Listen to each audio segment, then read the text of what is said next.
नमस्कार बच्चों, ये क्लास बीए पाठ तृतीय हिंदी साहित्य का प्रथम प्रश्न पत्र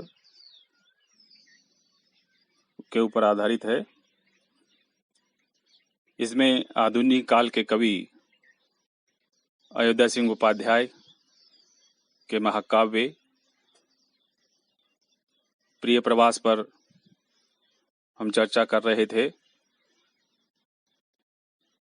आज इसका चतुर्थ भाग प्रस्तुत है। संदर्भ के लिए मैं बता देता हूं कि इससे पहले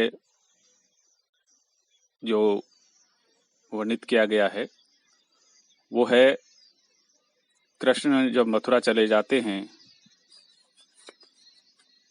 दाऊद के साथ। दाऊद बलराम जी और कृष्ण मथुरा में जाकर के कंस के जो आतताई कार्य हैं उनसे प्रजा को मुक्ति दिलाते हैं। लेकिन जो गोकुलवासी हैं, गांव वाले हैं, गोपिकाएं हैं, ग्वाले हैं, ये सब उनके विरह में व्याकुल रहते हैं, दिन भर इंतजार करते रहते हैं। यशोदा मैया भी जो है कृष्ण के विरह में व्याकुल है। वह दिन भर अच्छे व्यंजनों को, मीठे व्यंजनों को, स्वादिष्ट व्यंजनों को रख करके कृष्ण का इंतजार करती रहती है, आने जाने वाले को पूछती रहती है। अब आगे प्रिय प्रवास में जो रीतिकालीन परंपरा है उसमें राधा और कृष्ण का जो वर्णन किया जाता है उससे हट करके यहाँ राधा का लोक कल्याणकारी रूप प्रस्तुत किया गया है। यहाँ राधा का विरह है। आगे हम जो व्याख्या कर रहे हैं इसमें राधा का विरह है। राधा का विरह जायज है, लेकिन वो अपने विरह को भी दरकिनार कर देती है और पवन दूती से कहती है कि पहले जाकर के उस कृषक बाला के पसीने सुखाना, परिश्रम की जो बूंदे हैं उनको सुखाना, ताकि उसको जो है राहत मिले, सुख मिले। मेरा संदेशा तुम बाद में कह देना। ये एक अलग रीतिकाल से अलग करती है। ये मंदाक्रांता छंद है, उसमें लिखी हुई है, रो रो चिंता सहित दिन को राधिका थी बिताती, आंखों को थी सजल रखती, उनमें ना थी दिखाती, शोभा वाले जलद वपू की हो रही चातकी थी, उत्कंठा थी परम प्रबला वेदना वर्धिता थी। देखो, राधा जो है पूरे दिन को रो रो करके चिंता सहित पूरे दिन को बिताती थी, व्यतीत करती थी। रो रो चिंता सहित, चिंता से युक्त रो रही है, चिंता भी कर रही है, व्यग्र भी है। चिंता किस बात की? कृष्ण लौट के क्यों नहीं आए, कोई समाचार नहीं भेजा, कोई संदेशा नहीं भेजा और लौट कर भी नहीं आ रहे हैं।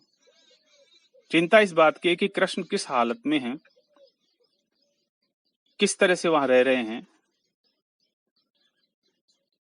कोई जब संदेशा नहीं है तो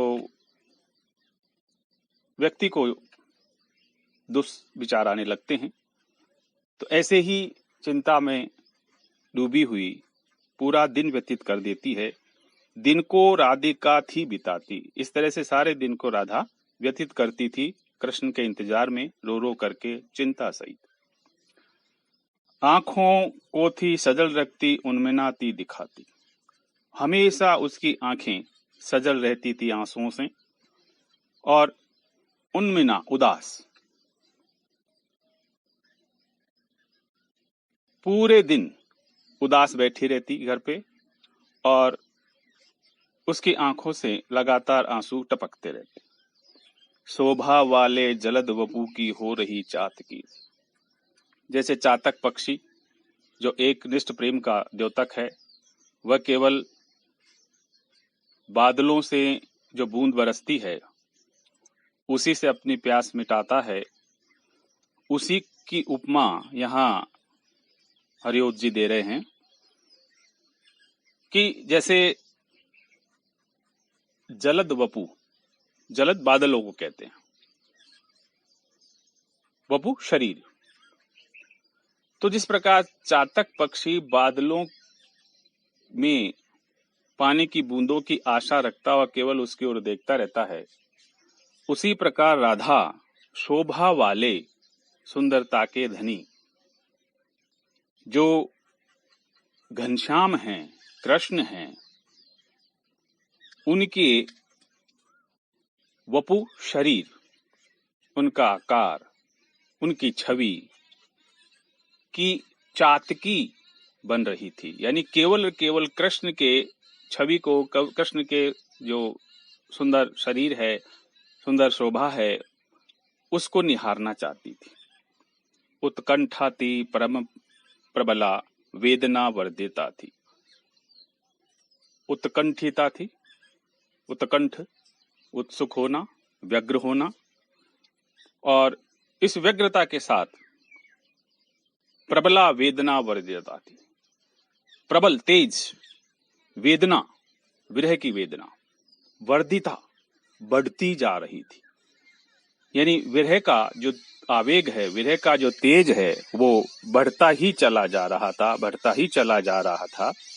इस तरह से पूरे दिन भर राधा रो रो करके चिंता सहित दिन को व्यतीत करती थी, उदास बैठी रहती थी, और केवल उसको ये आशा थी, ये इच्छा थी कि वो कृष्ण का जो सुंदर शोभा वाला जो सांवला शरीर है, छवि है, उसको निहारना चाहती थी। और दिनों दिन ये जो वेदना है वो बढ़ती चली जा रही थी।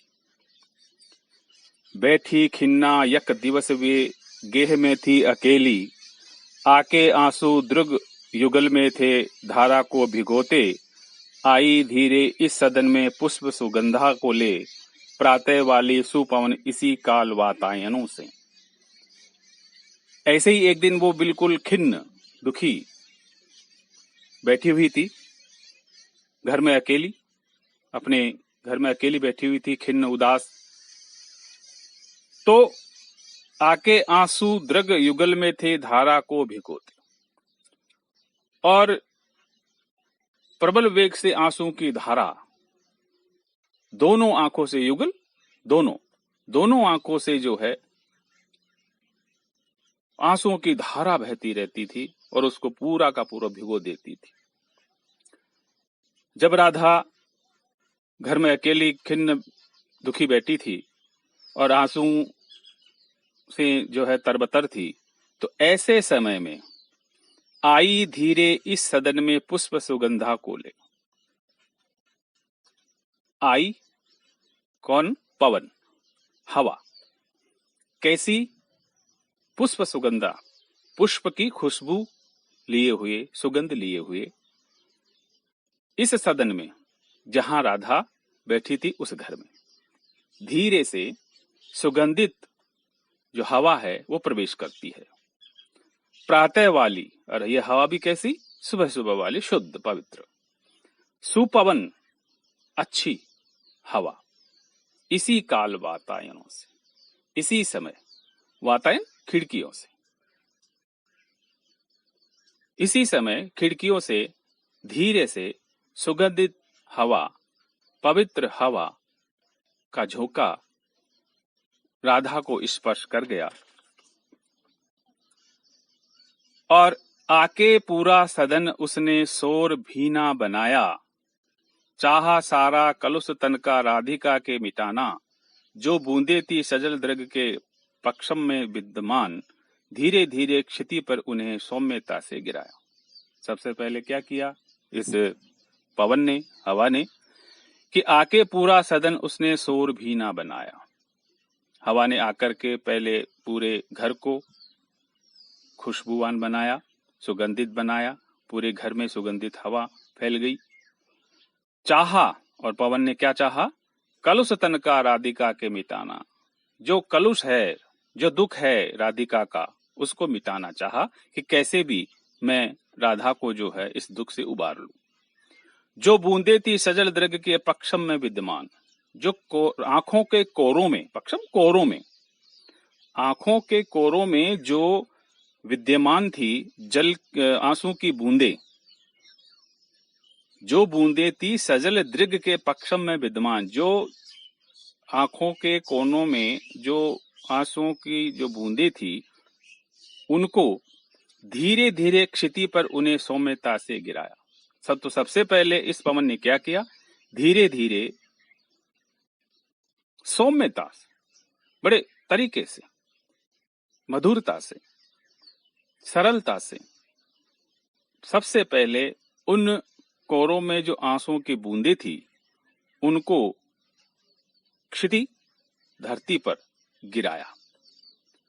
यानी दुख कम करना चाहा इस पवन ने कि ऐसे दुखी बैठी है राधिका, तो मैं जो है राधिका के दुख को कम कर दूं।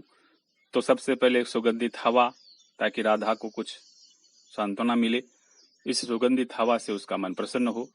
और फिर जो आंखों के कोरों में जो आंसुओं की बूंदें अटकी हुई थी, उनको धीरे से सभ्यता के साथ में, मधुरता के साथ में, सरलता के साथ में उनको धरती पर गिराती है। तो ये 3 पद हैं व्याख्या के, वो आज आपके लिए मैंने प्रस्तुत किया है।